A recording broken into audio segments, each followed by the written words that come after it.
வேண்டுதலுக்கு செவிசாய்ப்பீராக. தெய்வமே, சாலமோன் உமக்கென்று மாபெரும் ஆலயத்தை கட்ட விருப்பம் கொண்டார்.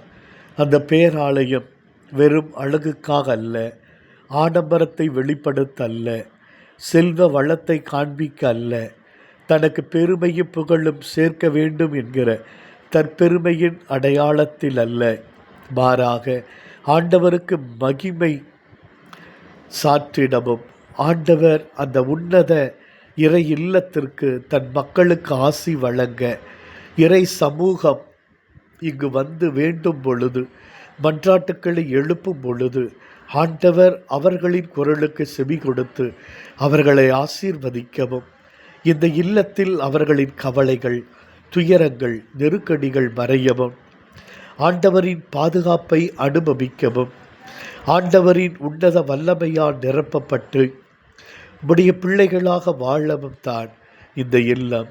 தெய்வமே, எங்களுக்கென்றும் ஒரு ஆலயம் உண்டு. நற்கருணை ஆண்டவராய் நீர் அதில் உயிருள்ள தேவனாய் எழுந்தருளி இருக்கிறீர்.